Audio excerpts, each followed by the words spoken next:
मेरे वीडियो में आपका स्वागत है। अगर वीडियो पसंद आए तो सब्सक्राइब करिए, लाइक करिए। उत्तर प्रदेश में केंद्र सरकार के खाद्य सुरक्षा मिशन की सफलता को देखते हुए राज्य सरकार की ओर से किसानों के कल्याण के लिए एक नई योजना लाने की तैयारी केवल इसलिए पक्षधारा नहीं की जा सकती कि इसके माध्यम से किसानों की समस्या दूर करने की पहल की जा रही है। प्रश्न यह है कि यदि किसानों को सहायता देने में केंद्र सरकार की योजना कारगर सिद्ध हो रही है, तो फिर राज्य सरकार के स्तर पर एक नई योजना की आवश्यकता क्यों है? क्या यह बेहतर नहीं होता कि राज्य सरकार केंद्रीय योजना को और अधिक प्रभावशाली ढंग से लागू करने की पहल करती?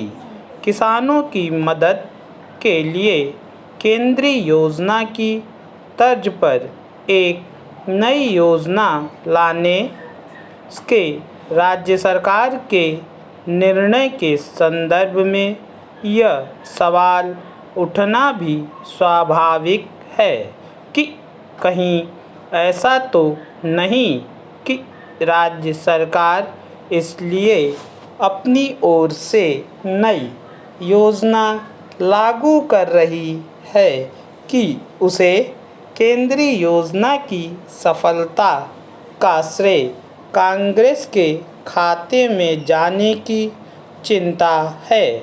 वस्तुस्थिति जो भी हो, उत्तर प्रदेश सरकार के लिए यह सुनिश्चित करना ज़रूरी है कि योजना कोई भी हो, किसानों की उन समस्याओं का समाधान हो जिनके कारण खेती उनके लिए घाटे का सौदा बन गई है।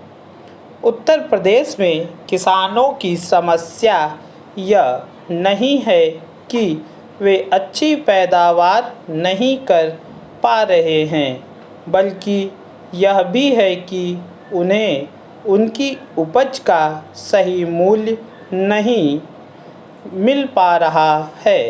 कई बार यह देखने में आया है कि किसानों को अच्छी पैदावार होने के बावजूद उसका लाभ नहीं मिल सका।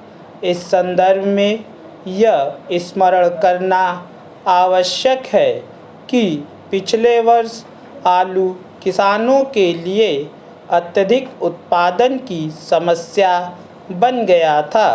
कुछ यही स्थिति गन्ना किसानों की भी है। दरअसल यह समझने की आवश्यकता है कि किसानों के लिए खेती घाटे का सौदा इसलिए बनी हुई है क्योंकि किसानों को बीज, खाद और सिंचाई के पानी से लेकर अपनी उपज बेचने तक कदम कदम पर समस्याओं का सामना करना पड़ता है। यदि एक कृषि प्रधान राज्य में किसानों को इस तरह समस्याओं से जूझना पड़ेगा तो खेती के उनके लिए फ़ायदे का व्यवसाय कैसे बन सकती है? विख्यात अंग्रेजी उपन्यास ग्राहम ग्रीन के उपन्यास अवर मैन इन हवाना का नामक जेम्स वारमोल्ड जासूसों की दुनिया का अद्भुत मखौल उड़ाता है।